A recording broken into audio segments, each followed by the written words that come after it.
Aloha and Happy New Year. I'm Congressman Ed Case, coming to you from Capitol Hill in Washington, D.C. with another edition of my Congressman Ed Case reports. These reports back to you are for two reasons.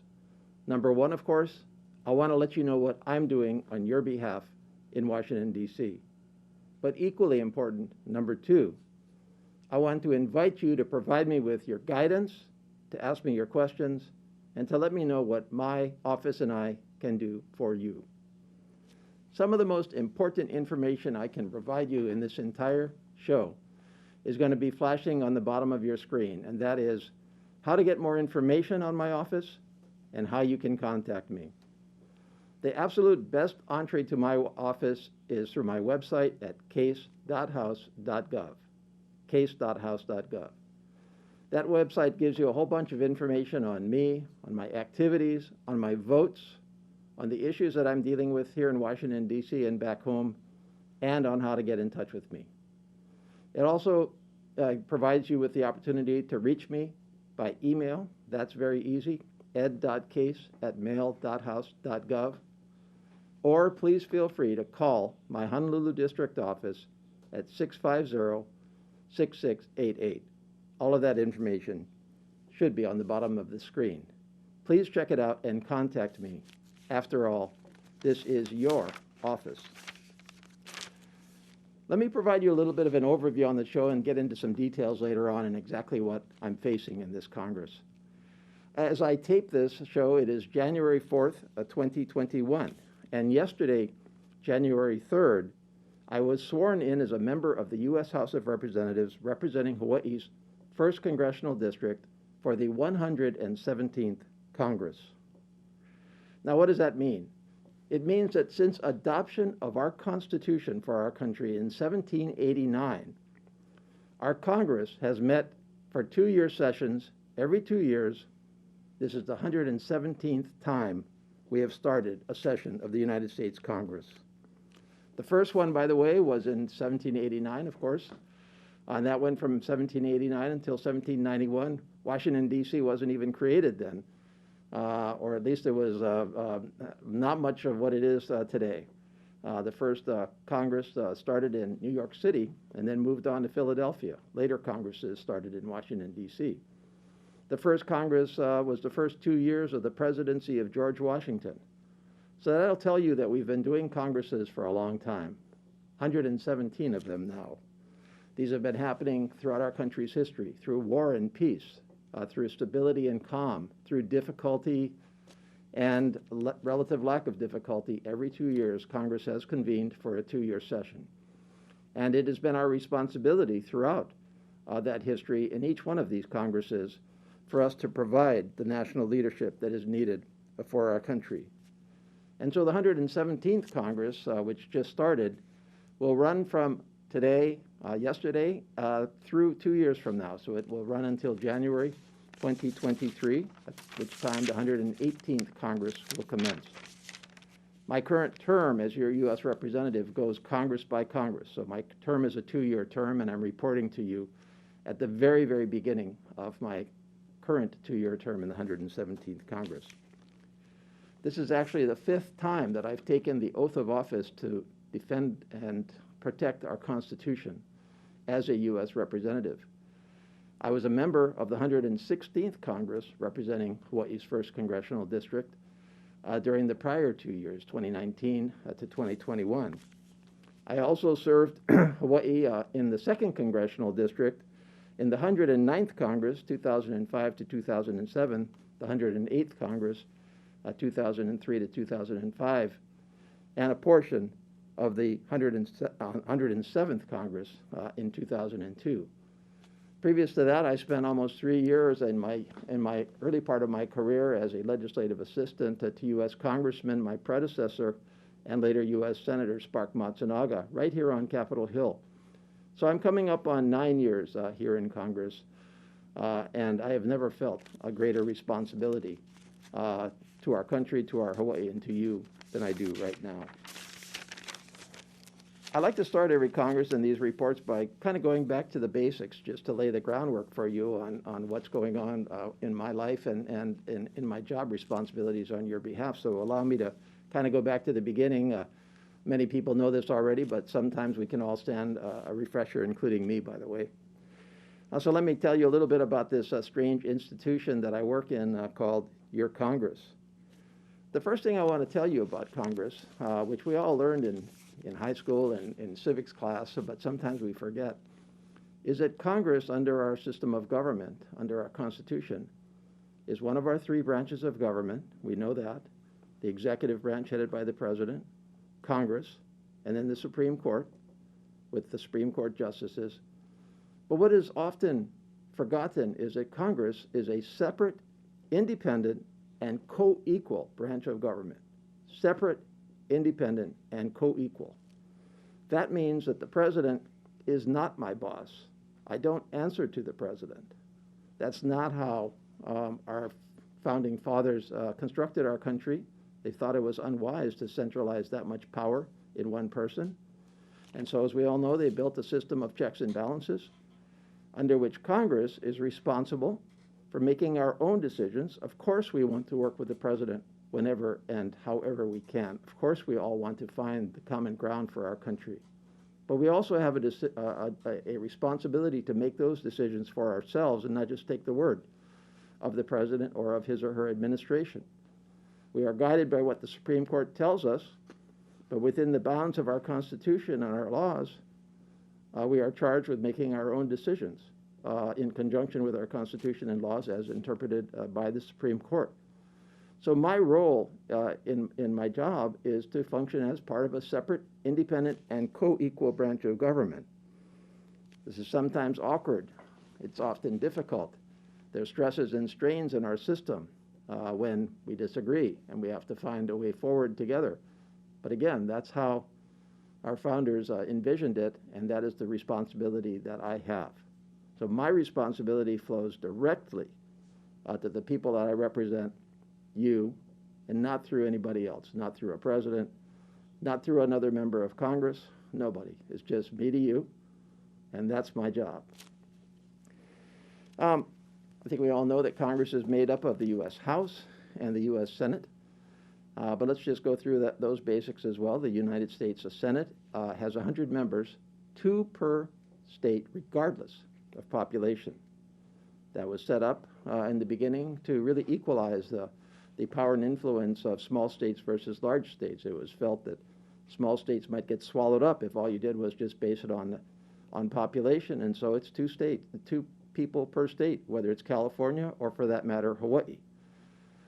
In the U.S. House, on the contrary, it is by population. There are 435 of us voting members of Congress, and that is divided up roughly by the population of our country. So if you take the math and take roughly 330 million of us in the United States and divide that by 435, you'll come up with about 750,000. So each of us is responsible for representing 750,000 of our own constituents, and that's just about exactly what I personally represent in the 1st Congressional District of Hawaii. Let me tell you a little bit about my district and how I view my district. First of all, it is just an amazing district. It stretches from Makapu'u Point in the east. It is really described by most people as urban Honolulu. We all know that that doesn't quite describe my district because it's not all urban Honolulu, but that's an easy way to look at it. Honolulu and the immediate suburbs, if you want to look at it that way. It starts on Makapu'u to the east, where the sun rises over Oahu.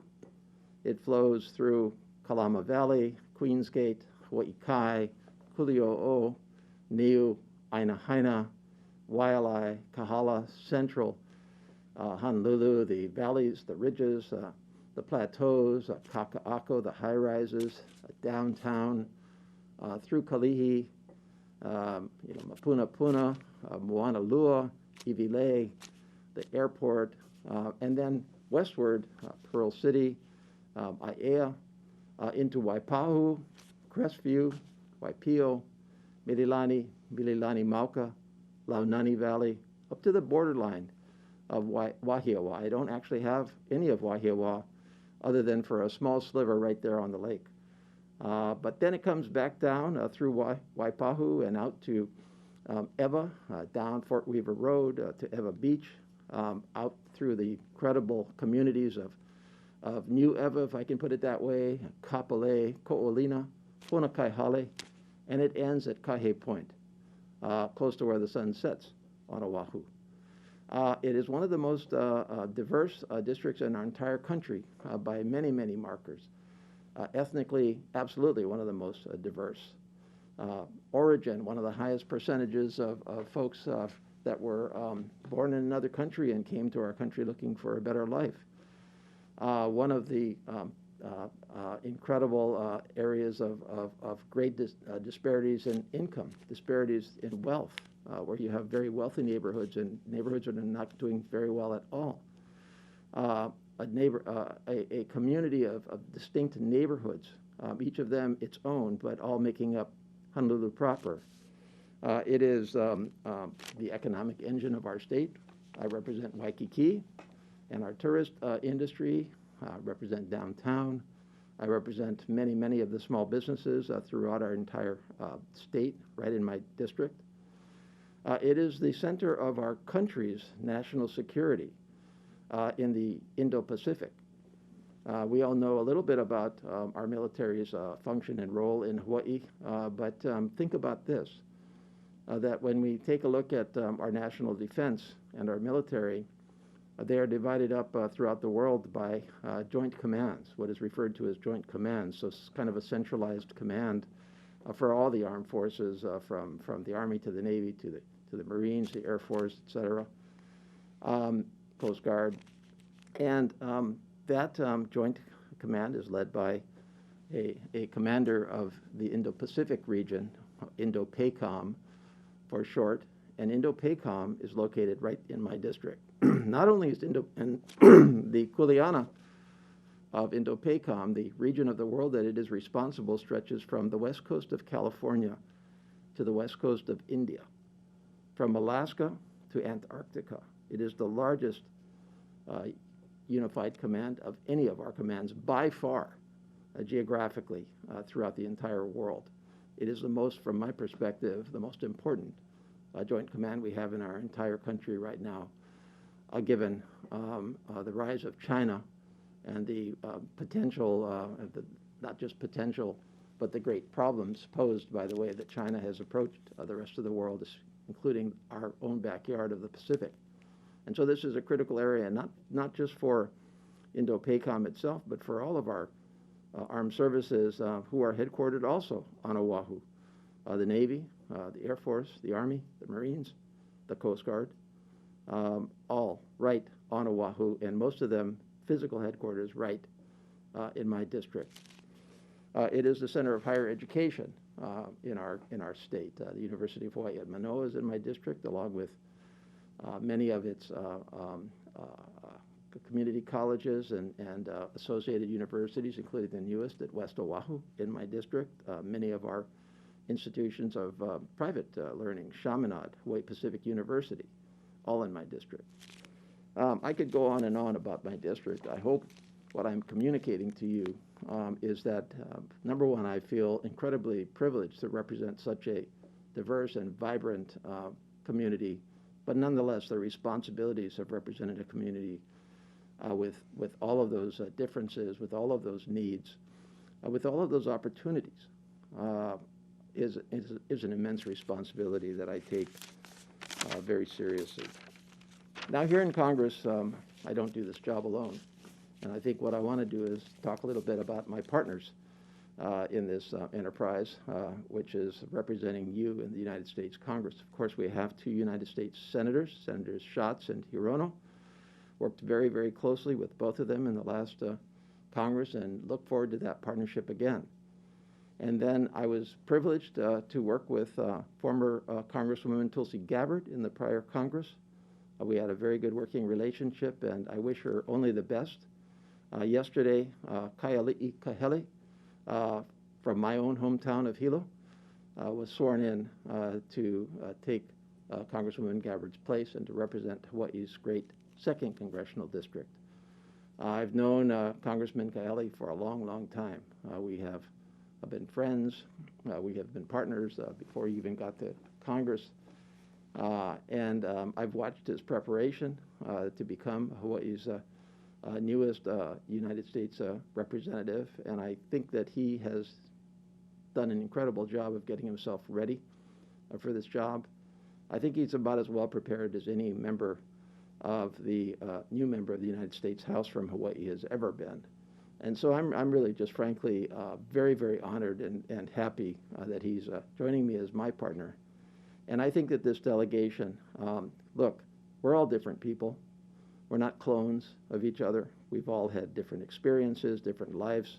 We have different beliefs. And many times we don't vote alike. But having said that, like our predecessors in the Hawaii Congressional Delegation, throughout our history, we have tried very, very hard when it comes to Hawaii in particular to try to agree on what the best way forward is for Hawaii with our federal government on so many issues, whether they be our military or assisting with federal housing opportunities. The list could go on and on. We have tried to come together, and we have in large part been successful at coming together despite differences on national policy. And I think that that is the secret. We all hold Hawaii close to our hearts, so we're all committed to Hawaii, and we all are on the same page in terms of wanting to help Hawaii. And so I just think this is a very, very good delegation, and I have a great confidence that we'll be able to do our very best collectively. And after all, collective is always better than individual if you can do it, because we can mass the collective abilities of our individual efforts. One thing about a small state like Hawaii, we only have 4 members of our delegation, only 4 members to represent our state out of 535. Contrast that to dozens and dozens of members, both senators and representatives from states like California or Texas or Florida or New York, Ohio, Illinois, and on and on.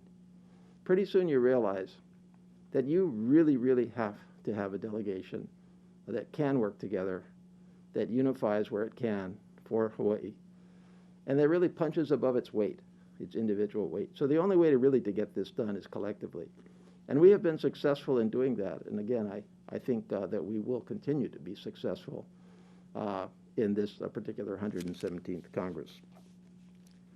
Let me tell you a little bit about kind of how I try to get my job done, and particularly my office, because I can't do this alone, and I don't do this alone. I have 2 offices, 2 physical offices. Maybe that means far less in terms of COVID-19, but nonetheless, we do have offices. Most of my staff has been all of my staff and I have been working primarily remotely since COVID-19, and that will continue for the foreseeable future. Well, we try to centralize our efforts out of our offices. I have an office right here in Washington, D.C., directly upstairs from where I'm sitting right now, in the Rayburn building. It's interestingly the office that Patsy Mink once occupied during her prior service, so I feel a certain sense of history in my office. And then back in Honolulu, I have an office in downtown Honolulu, which is very easy for folks to get to once I'm able to reopen it again, which I hope is going to happen very, very soon. I have a great staff that helps me. The numbers fluctuate a little bit, but today I have 8 full-time staff members in Washington, D.C., and 5 full-time staff members back in Honolulu. I also, for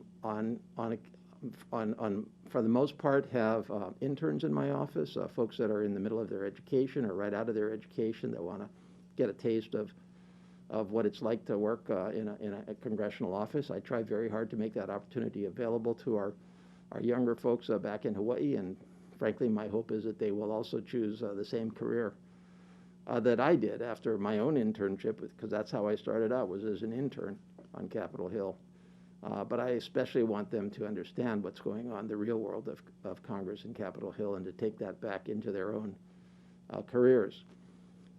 I also, for the first time, have a fellow from our Defense Department. He is a lieutenant, an active duty lieutenant in the Navy. He joins me actually today, and the idea there is that our Defense Department wants their military officers sometime pretty early in their career, the ones that show great potential in terms of their own advancement and leadership. They want them to know how Congress works. And so they ask offices such as mine whether they can put people in their offices for a year. And that's what is happening in my case. And of course, from the Defense Department's perspective, that's great because they have people that understand Congress, understand how to communicate with Congress on the military's needs. And for me, it's great too because I have expertise in my office, especially given a state like Hawaii that has so much involvement with our military. Now, virtually all of my staff are actually from Hawaii.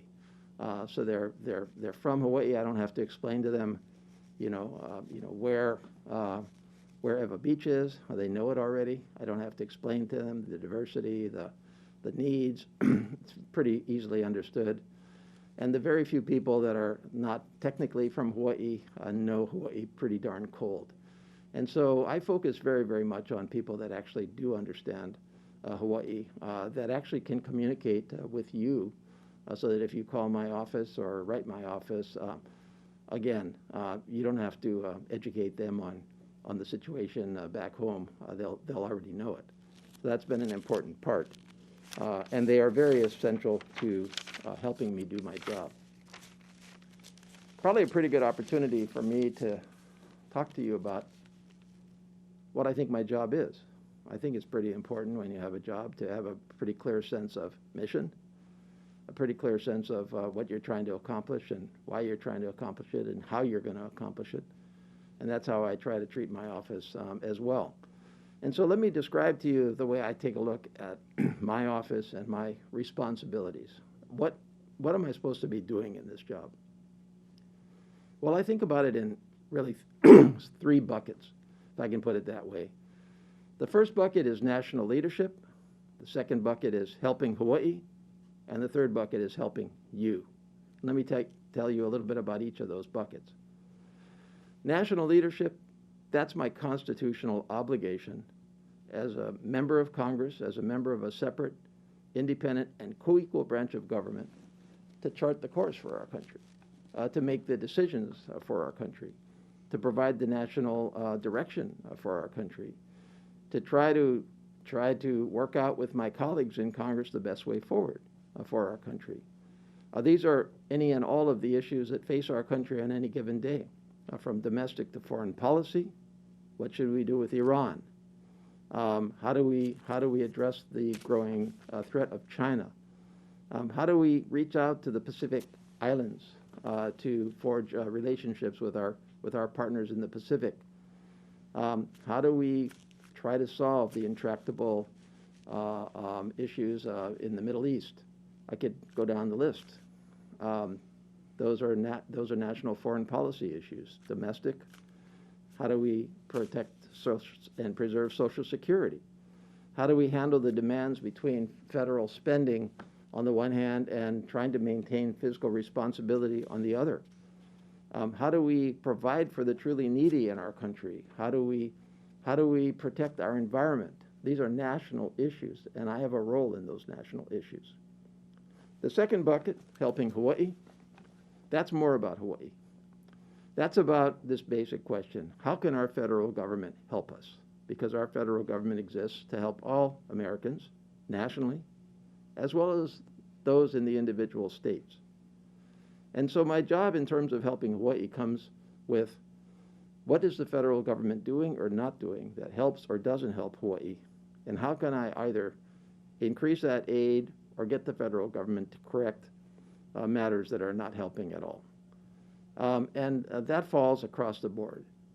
A great deal of that part of my job comes out of my membership on the Appropriations Committee, the committee that is responsible for all federal discretionary funding, so the federal money.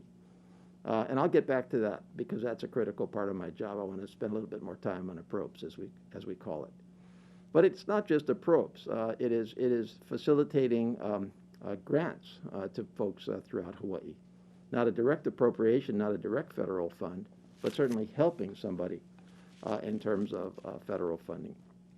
Sometimes our federal government just doesn't get Hawaii. It's not that they don't mean well, but when you have a lot of people sitting in these fancy marble buildings in Washington, D.C., trying to figure out how to administer the laws of our country as they affect Hawaii, they don't get certain things about Hawaii that are just so obvious to us, and we don't get that they don't get it. And so sometimes you got to work through that.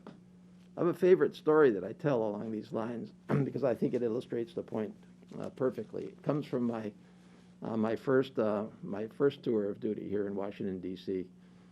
Back in the 2003 to 2007 time frame. I got a call from a veteran. He lived on Lanai, and he said, "I'm not getting a reimbursement that will allow me to travel from my home on Lanai to Tripler, and that reimbursement is important to me. I can't pay for it myself. The federal government is supposed to not only treat me at Tripler, but also to try to get me to Tripler." And that is true. Our law does say that. Our law says that veterans are entitled to care, and if they need extra assistance in getting to that care, that is also part of their care. And I said, "What's the problem?" And he said, "Well, this is that and that." So I called up the Veterans Administration and said, "What's the problem? You're not giving my veteran any reimbursement." And the VA person said, "Well, you know, what's the issue? We're giving him the reimbursement." And I said, "Well, you're not sufficiently compensating him for his travel costs." And they said, "Well, how much does it cost to drive from Lanai to Oahu?" They just hadn't focused on the fact that we had a bunch of islands. They didn't mean badly. They just didn't understand. Now, I could take that and macro it out to a lot of other areas, but the bottom line here is that there are incredible opportunities for our federal government to help us in Hawaii, and there are incredible opportunities for the federal government to sometimes make mistakes. And so you try to take the areas where it's helping and amplify them, try to take the areas where they're not active and get them active, and you try to take the areas where perhaps there are some handicaps and try to fix those handicaps. That's about helping Hawaii. That's the second bucket. The third bucket is about you. Every single one of us, in one way, shape, or form, has some individual contact with our federal government. Maybe it's taxes. That's a pretty well-known individual contact area. And no, I can't get it. I can't make anybody pay less taxes or change their tax laws. So that's not part of my job. But I can certainly make sure that the IRS treats you fairly and gives you answers to your questions. And there are many other areas of interaction between each and all of us and our federal government.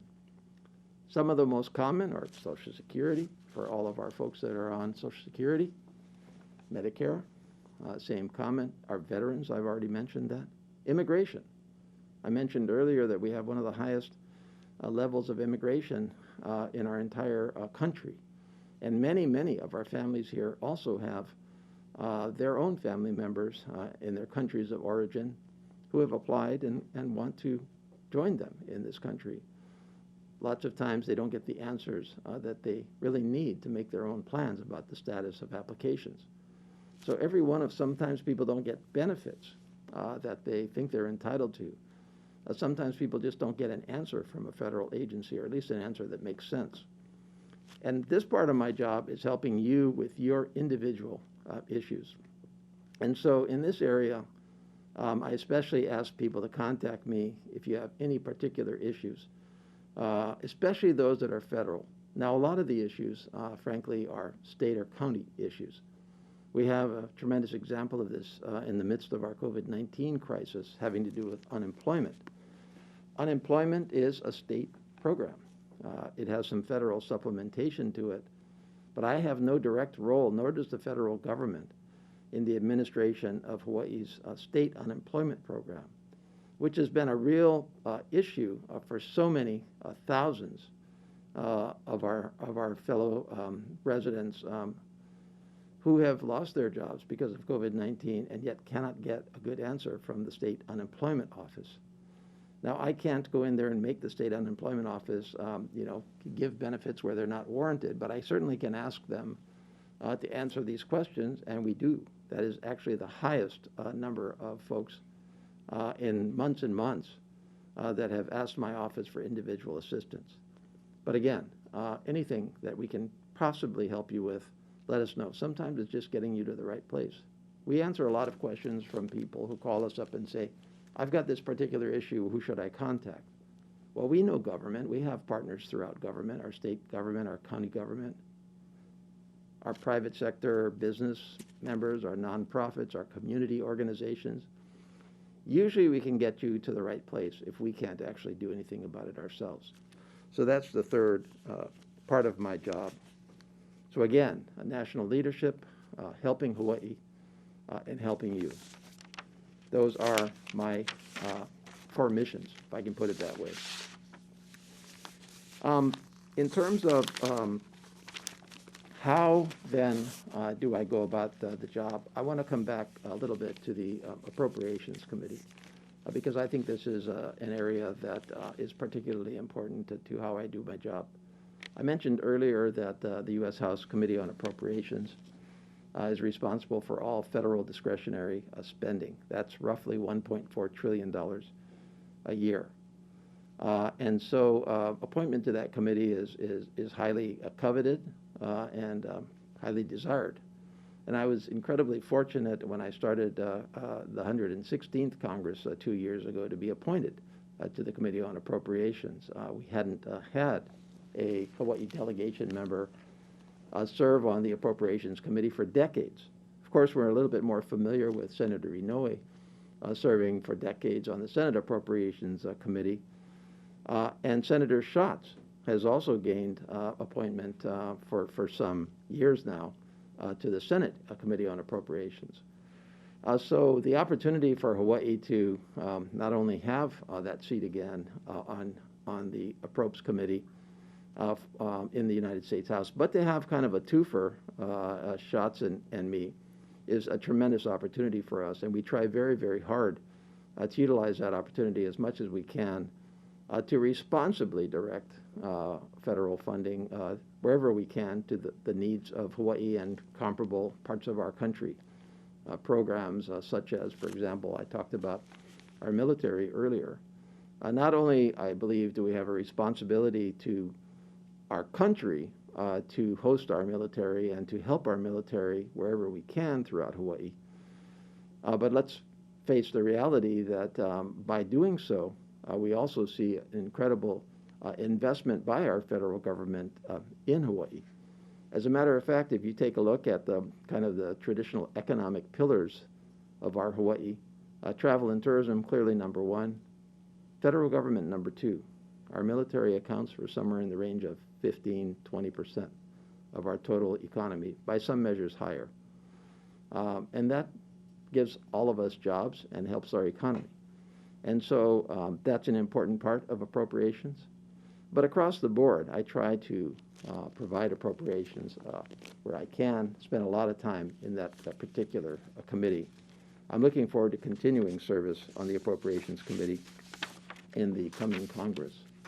The Appropriations Committee actually breaks itself up into 12 subcommittees, and each of these subcommittees covers a certain segment of our federal government. So you will have, for example, the subcommittee on defense. You will have the subcommittee on energy and water, the subcommittee on the interior, health and human services. I serve on currently, or I should say I used to serve because, of course, we're in a new Congress. I serve on the subcommittees on military construction and veterans affairs, which is responsible for what it sounds like, which is a critical area for Hawaii, all military construction and all veterans affairs. We have one of the highest rates of veterans by population in the entire country.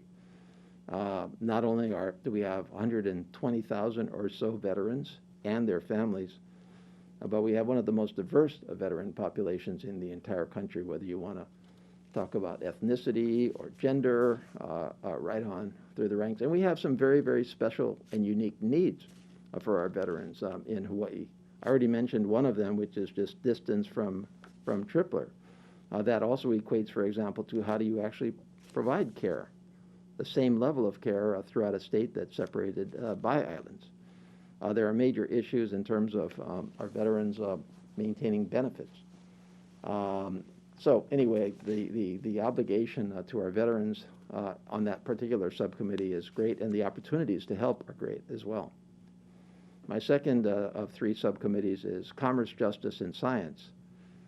Commerce, CJS as we call it, responsible for all science spending throughout our country. That's been valuable in terms of trying to assist our research institutions and universities and companies in Hawaii who are into scientific research with federally funded scientific research grants and outright funding. Justice, all about, for example, assisting our community policing, assisting on substance abuse programs run by the state. Commerce, very, very important across the board, but most importantly probably is ocean research in Hawaii, of which our country does some of the leading ocean research in the entire world, right in Hawaii. And we try very hard through appropriations to try to fund that wherever we can. My third branch, just because you're probably curious, is the legislative branch, and so that covers all of the appropriations for Congress.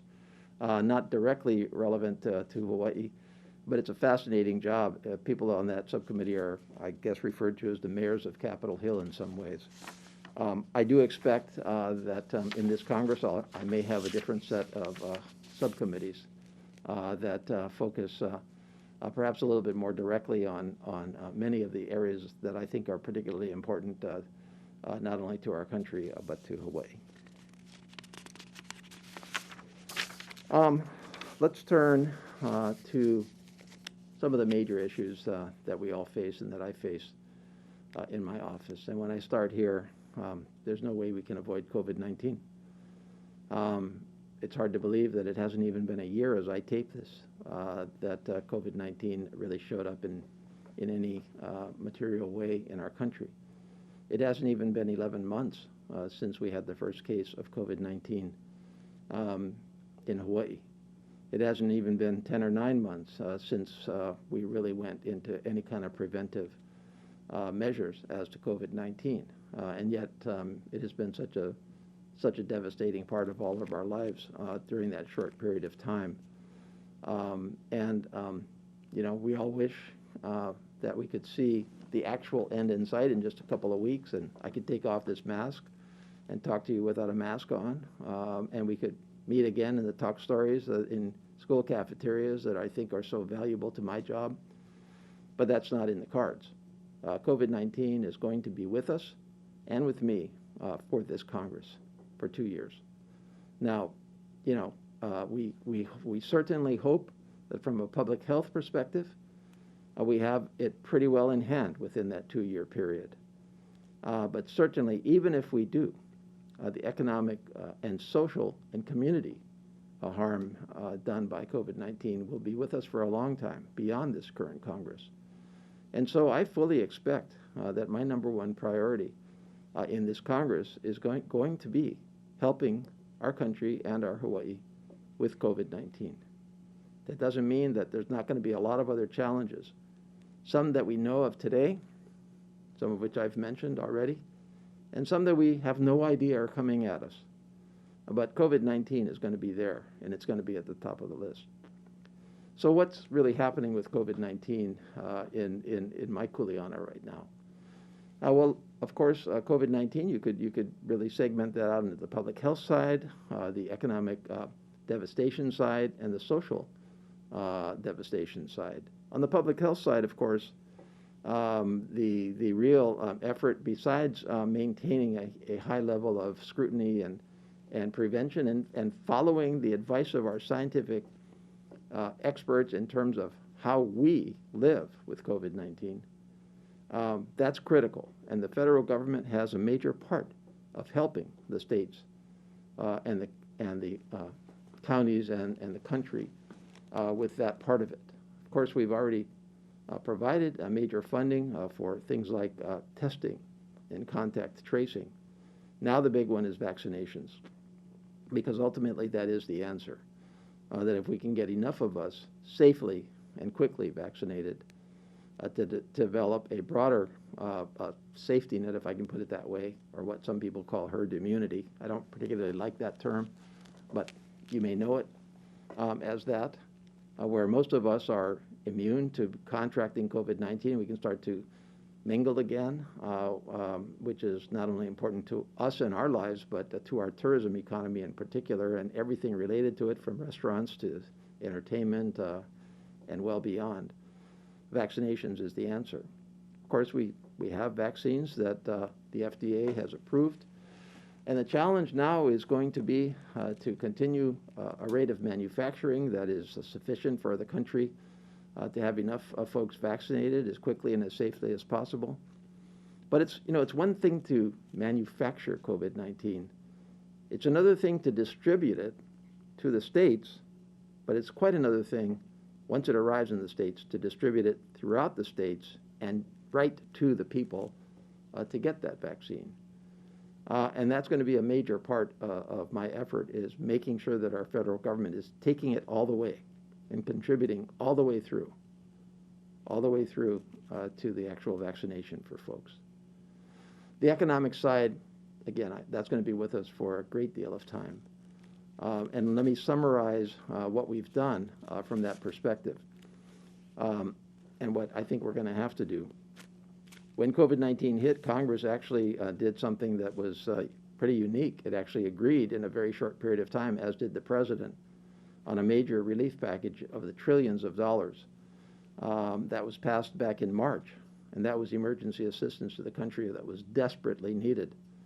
That assistance got out throughout the country. In Hawaii, through a lot of work by a lot of folks. I know that our congressional delegation certainly worked hard. We saw somewhere around $10.6 billion that came in to Hawaii from the CARES Act. And that's, by the way, still growing, because the CARES Act money has not disappeared. It's still being distributed, just at a much lower level. Areas such as small business through the PPP program, unemployment supplementation by the federal government, of course, direct stimulus payments that we all know about, and aid to our state and local governments were major components. But there was also other aid that went out through the CARES Act. In fact, in my office, we tracked roughly 76 separate federal funding pipelines, programs that were all being funded through COVID-19. These range not only from the ones I already mentioned, but for example, aid to agriculture to try to improve food security, aid to education directly, aid to our healthcare providers for basic PPE, personal protective equipment. The CARES Act did what we intended it to do, but it was not enough, and it never was going to be enough. We started advocating in the middle of last year for a second emergency assistance package. Tragically, I think, that didn't actually come to pass until after months and months of delay, and frankly, way too much disagreement and uncertainty at the end as to whether it was actually going to be signed. It was signed at the end of last month, and that package of roughly $900 billion is on its way out. And it again has major components that are going to be very, very critical to our country. It is, by the way, the second largest emergency assistance package ever for our country, CARES being number one. So these are major investments by our country in the needs that COVID-19 has generated. It includes, again, economic stimulus payments, great disapproval and disagreement over how much they should be. I felt that they should be more. The compromise, the practical compromise in Congress between what people like I felt and some of my colleagues who felt there should be no additional economic stimulus payments was the $600. That should be forthcoming to folks that got it or who have since been entitled to it. And by the way, in this area, as happened with the CARES Act, we are available to try to answer your questions on whether you are eligible for that, and if you haven't gotten it, why not? We have been successful in trying to get those questions answered for many, many people. I know that this is a critical part of the financial aid that many incredibly needy families are entitled to and should get. We also provided for an additional $325 billion for our nation's small businesses, 275 of that being for a refunding of the pretty successful, I would say more than pretty successful, Payroll Protection Program, or PPP for short. That is a program by the federal government that basically provides aid on the condition that you keep people on the payroll. I think that's a fair deal. The feds will help businesses to survive as long as those businesses help their employees to survive as well. We've refunded that program, and that was a very, very successful program in the CARES Act for Hawaii, where we saw close to $2.5 billion go to our small businesses just for the PPP program. There were other small business programs that were also funded, but PPP in particular was $2.5 billion, and that was one of the highest rates of PPP in the entire country. So a lot of people worked hard for that result. Now we have to do it all over again with our second emergency assistance package to get that aid out to our small businesses. We also provide about $69 billion directly to our healthcare providers in our most recent emergency assistance package. And this is also critical money because COVID-19 is both about the economic and social devastation, but it's also, number one, about public health. Can we get the public health side of it stabilized? Because if we don't do that, then nothing else is going to be achievable.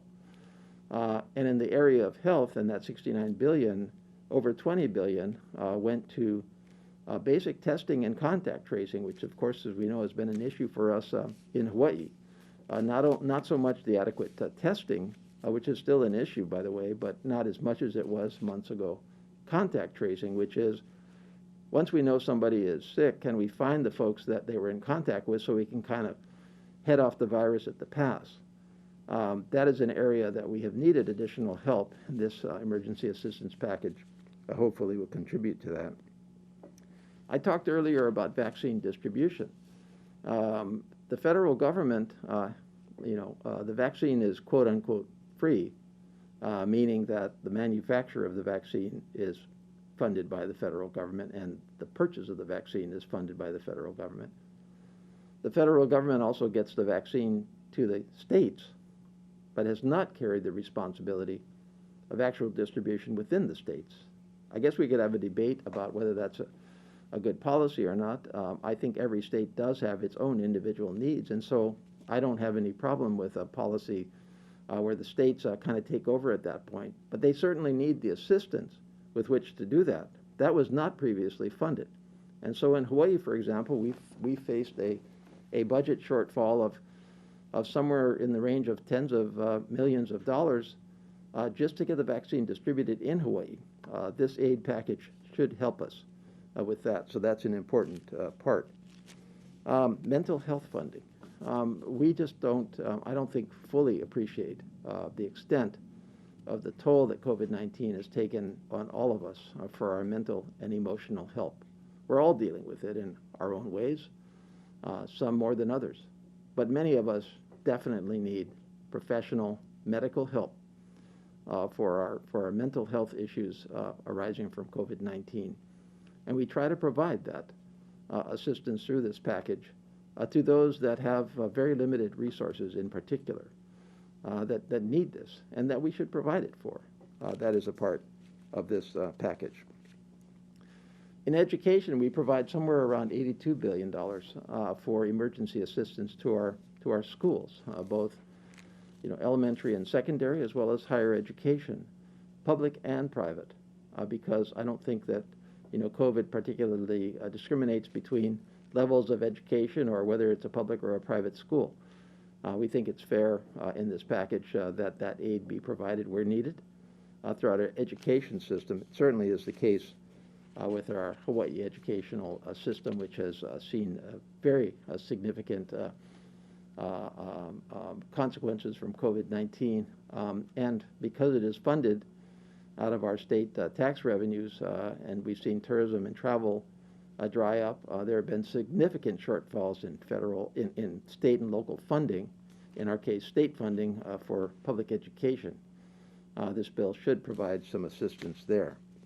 Housing, such an incredibly major issue for us in Hawaii with, again, we all know this, one of the highest, if not the highest, costs of housing in our country, both from a home purchase perspective, but more importantly, for our renters.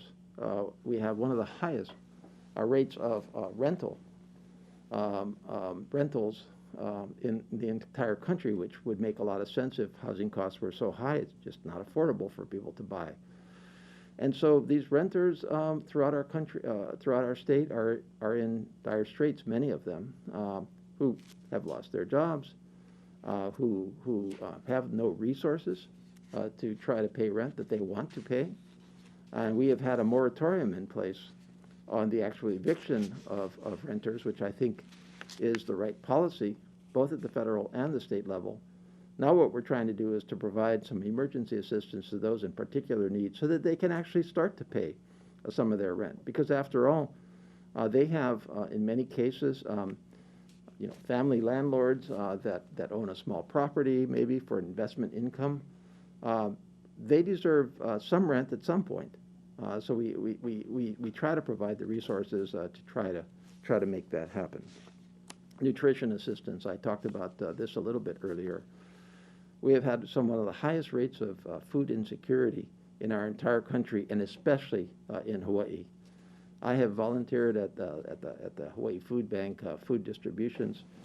Whenever I'm home, I try to go volunteer, not just to help out, but to try to check out what's happening. Maybe to talk to some folks. Hey, what's happening? And I know that from the folks that I've seen and talked with, that there are obviously major issues in terms of just basic availability of food from an affordability perspective throughout our country, but especially in Hawaii. We try to provide for some of that assistance in terms of food insecurity, and one of the ways we do this, especially for our younger folks, is through our school lunch programs, SNAP, school nutrition programs. In this area, we try to maintain at least that safety net through our schools to be able to provide for that oftentimes only one good meal a day for many, many of our children. I could go on. The one thing I would say is that although the CARES Act was major funding from our federal government and as is this most recent emergency assistance package, there's no way that this is going to be enough. The needs are just too great. And I believe, and I think most of us in Congress believe, that we will need at least a third emergency assistance package to try to see us through. That is a very top priority of mine in just the next couple of months in this Congress. A couple of other areas that I'm going to mention just really quickly to give you a little bit of a flavor of what I'm focused on and the range of what I'm focused on. On national issues, what I try to do is I try to help all of my colleagues with expertise on many of our national issues, with the decisions that they have to make with support. But there are areas that I kind of pick for my own areas where I can provide that national leadership and lead our country in the right directions for our country in the United States Congress. And so I'll mention just a couple of these as examples. One of them is our world's oceans. I've been in the ocean all my life. I have seen firsthand over decades the deterioration in our oceans. We can see what's happening with our air. We can see what's happening on our lands. It's harder to see what's happening in our waters. And yet the unsustainability of our oceans from a variety of areas, whether it be unsustainable fishing or pollution or trash is really deteriorating rapidly. And there's no question that we need a renewed and increased federal focus on our oceans. I try to do that through my second committee, which is Natural Resources, which is responsible, as it sounds like, for all of our federal natural resources, including our federal interests in our oceans. And so that's unfinished business for me. I'm very concerned about the status of our national debt. Our federal fiscal situation is of great concern to me. And so I try to lead in a variety of ways in making wise decisions on the sustainability of our federal finances over generations. There's no question that in the middle of COVID-19, you have to incur debt. You have to borrow money. You don't have the resources on a year-to-year basis to sustain that kind of investment in helping our country through an emergency such as COVID-19. So there's no question from my perspective that we had to do this, even if it had a materially adverse effect on our deficit, on our debt, because the alternative would have been far worse. But that doesn't mean that we don't still have to address the fiscal condition that this presents to our country. And it doesn't mean that we can just get into the habit of pretending that deficits and debt don't matter, that we can just borrow as much as we want, and it's not going to make any difference. Our children and our children's children are not going to suffer from it. Of course they're going to suffer from it. And so I'm very worried and focus very much nationally on the issues having to do with our national debt. I talked a little bit earlier about the Indo-Pacific, an area where it's in my backyard. I have traveled widely throughout the Indo-Pacific throughout my life. I've worked in the Indo-Pacific in a variety of areas. And one of the areas of the Indo-Pacific that has been really overlooked by our country in many ways over the last couple of decades is the Pacific Islands. So I'm not talking about the larger countries in the Indo-Pacific, such as Japan and, of course, China, and I mentioned Australia. I'm talking about roughly 25 jurisdictions throughout the Pacific itself, some of them independent countries, some of them freely associated with our country, the compact countries as we know it. And we need a much more vigorous outreach to these countries, many of which are facing existential, literally existential dangers from climate change, for example, to destruction of their economic revenues, and et cetera. And this is an area that I try very hard to focus on in Congress. Back in Hawaii, I try very hard to help out in terms of preserving our natural resources through trying to, for example, create the first ever national forest in Hawaii. I try to focus on maintaining the results of our census, where we had a very critical year last year. Now we have to follow through and make sure we're very fully counted. Talked a little bit earlier about the compact countries that are very, very important as well. And of course, restarting Hawaii's economy. I am a member and leader within our travel and tourism communities and caucuses here in Congress, and I focus very much with our national organizations as well as our own Hawaii organizations on restarting travel and tourism, as soon as possible. I'm coming down to the end of this hour of spending with you, and I have a few more notes in my hands of areas that I didn't cover. But the main thing I wanted to do today was just to give you a flavor for the agenda ahead for me in national leadership, in helping Hawaii, and in helping you. And finally, I want to leave you with that comment I started with, which was the most important thing I can tell you today is that my office is here and open to you. It is your office, and you can contact me anytime you want with your guidance, with your questions, and with your needs. With that, I wish you only the best of the New Year's, and aloha.